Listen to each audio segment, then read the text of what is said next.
So, we're getting to the point where we find that a lot of Ukrainians were involved in some of the earliest political parties, the socialist parties, the Socialist Party of Canada, then, the Ukrainian or the Social Democratic Party, the Ukrainian Social Democratic Party, and other parties that arose. The myth was that somehow radical worker behavior, strikes and other kinds of labor unrest occurred because of, foreign agitators, radical agitators.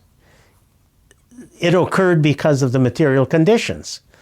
They began their community halls. They launched their prosvita, their enlightenment societies. They would talk to each other in these halls, where they would have reading rooms, where those who could read would read to those who could not read, and they would discuss the ideas.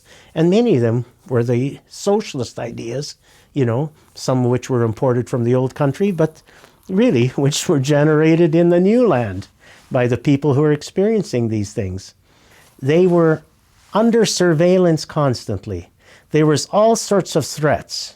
When the war started in 1914, immediately there were plans to, first of all, intimidate, and then to inter these people. So, when you think of the internment camps that were put in place during the First World War by the Canadian government, of the 8,000 roughly that were in the internment camps, a good percentage of them were Ukrainian, or were seen as coming from that area. And as I said, it's a very ill-defined area. When they refer to them as Ruthenian at one point, Austrian at another point, even Polish, like my mom came with Polish papers, because she came from that part of Galicia that was Polish. My dad came with papers from Bukovina, and they were Austrian papers, so my dad was called an Austrian. They'd refer to these people as Austrians. Of course, the Austrians were the enemy in the First World War, so under the ruse that somehow, they were, many of them not having achieved naturalization, they were not citizens, they were seen as being foreign nationals, or whatever term, and the term enemy alien came into broad usage. So 8,000 were interred, many Ukrainians, I'd say the majority, or a good portion.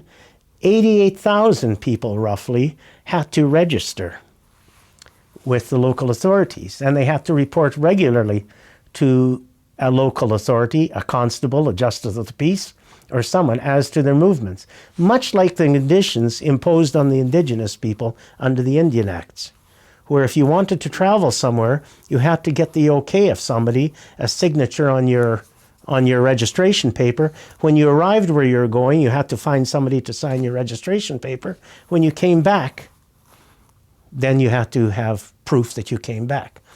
I delighted in Ukraine showing them a copy of a registration paper that was just filled with signatures.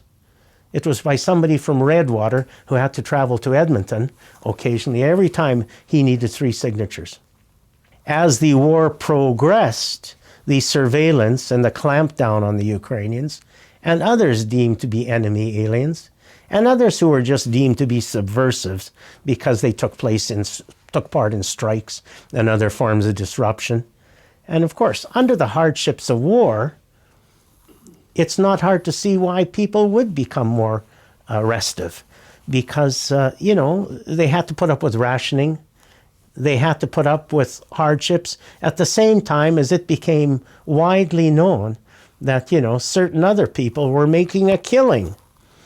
Corporations and millionaires were making a killing on the war, on the very war that they were sending their kids to be slaughtered in, or that they were at least putting up with hardships on the home front, even though they were technically British subjects. When they became naturalized, they were still discriminated against horribly in every possible way, whether it be the denial of the right to teach Ukrainian language in the schools, or just the kind of treatment in the press where, a common term to describe the Ukrainian was grotesque. You know, that's how they were treated. I just want to add that as the war progressed, even those Ukrainians that won citizenship, that became naturalized, anyone that an act was passed in the latter part of the war, 1918, I believe, which said that essentially anyone naturalized after 1902 had it revoked. They had their voting rights revoked. So they were disenfranchised.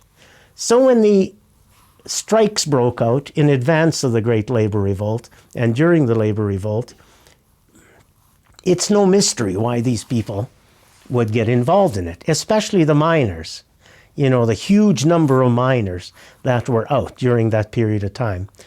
Many of them were Ukrainian. In the Crow's Nest Pass, it was estimated that almost 90% of the miners at a certain period of time were of Central European descent. I've looked at figures and they vary, but suffice it to say that many were. And, you know, they went out on strike. They were happy to see the one big union. They had fond memories of the industrial workers of the world, and they would not be put down that way.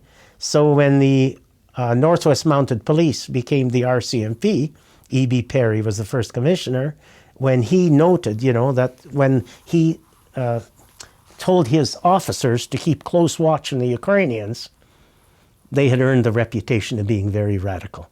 Yeah.